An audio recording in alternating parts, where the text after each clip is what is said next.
Bienvenue dans Success Stories, le magazine de l'Aide24 où les entrepreneurs et les entrepreneureux nous racontent leur histoire, leurs défis, mais aussi et surtout les clés du succès de leur entreprise.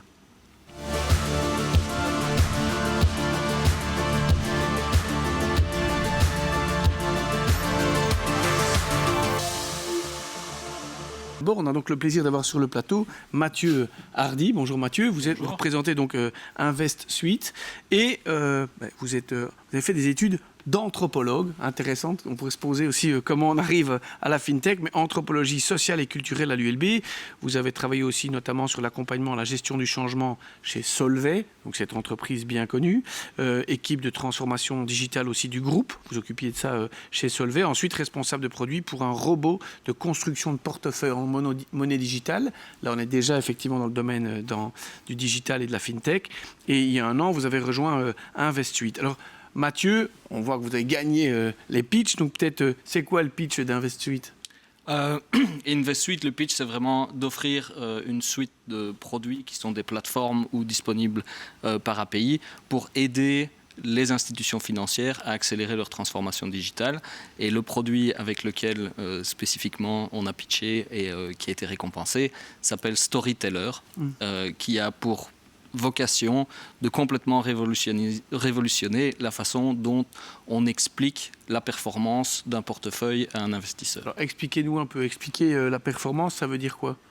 Aujourd'hui, si vous recevez un rapport de votre banquier privé qui vous explique la performance de votre portefeuille, ça va probablement ressembler à un tableur Excel avec des graphiques et puis des ratios un peu compliqués comme le ratio de Sharpe ou le ratio de Sortino.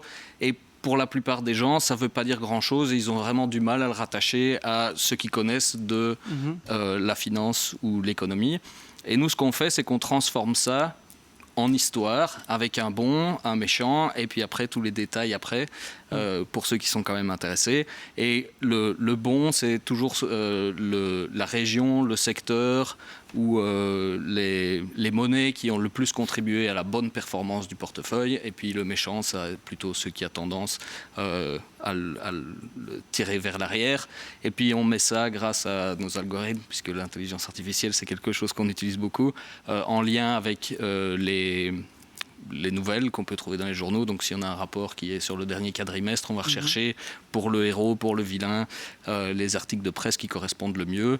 Et puis on propose aussi de mettre un peu plus de contexte encore autour des histoires avec, par exemple, le reporting autour de l'ESG dont on parlait tout à l'heure pour expliquer, voilà, votre portefeuille il fait mieux que le benchmark ou l'indice par rapport à la quantité de CO2 qui a été émise.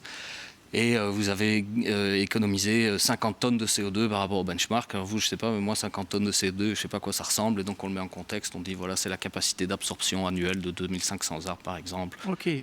Comme ça, les gens comprennent mieux ce qui se passe. Donc, c'est vrai que dans Invest Suite, un outil Storyteller qui permet, si je le comprends bien, donc d'avoir à la fois une série de chiffres quand on reçoit un rapport et de raconter l'histoire qu'il y a derrière ces chiffres, la progression, pourquoi, qui se distingue, qui a bien scoré. J'aimais bien votre comparaison du méchant et du mauvais, mais c'est dire celui qui a permis à votre portefeuille d'augmenter sa valeur, celui qui a permis de la tirer vers le bas. Qui sont vos clients, en fait, pour ce genre de produit ? C'est pas directement le client particulier qui achète, ce sont des institutions financières pour raconter leur histoire ? Exactement. Donc nous, on ne vend jamais au client final, mais nos produits finissent toujours devant un client final parce que ce soit notre plateforme d'investissement ou Storyteller, et d'ailleurs on peut intégrer les deux, puisqu'on peut mettre notre Storyteller dans notre Self-Investor ou Robo-Advisor, ça finit toujours devant un client final. Et les gens qui souhaitent raconter les histoires, on voit c'est nos clients qui ont déjà une plateforme de Robo-Advisor. Ce sont des banquiers privés ou des banques de retail qui souhaitent expliquer les portefeuilles passés gérés de façon discrétionnaire ou plutôt passive. On a aussi des fonds de pension pour qui c'est très intéressant d'expliquer parce que les problèmes de communication sont encore plus grands là qu'ailleurs parce qu'il y a vraiment beaucoup de gens qui ont des portefeuilles différents et besoin de comprendre aussi, voilà. je suppose. Et des niveaux de capacité de connaissance des indicateurs financiers qui varient grandement, et donc de pouvoir choisir le bon langage et les bons indicateurs par personne est très intéressant. C'est vrai que parfois on voit qu'on pourrait demander, alors je prends un autre modèle d'intelligence artificielle, mais je peux demander à ChatGPT, raconte-moi ce que c'est l'EBITDA ou tel type de résultat financier à un enfant de 12 ans. Vous pourriez par exemple dire que de temps en temps, Storyteller va s'adapter en fonction de certains publics par rapport au vocabulaire et au jargon qu'on utilise. Exactement, et aussi le genre ou la quantité d'informations qui est communiquée, donc que ce soit l'institution financière qui le décide ou que ce soit l'investisseur individuel, de dire 3 fois par an, envoyez-moi juste 4 pages et c'est très bien, je veux l'overview, et puis 1 fois par an, à Noël, j'ai le temps de m'y attarder un peu plus, et donc envoyez-moi les 16 pages sur l'histoire de mon rapport de toute l'année. On supporte aussi différents formats, donc on peut le recevoir en podcast, en vidéo, en PDF, en web, donc on pourrait dire 3 podcasts par an et puis un grand PDF à la fin de l'année. Et tout ça peut être vraiment paramétré par individu et puis par institution.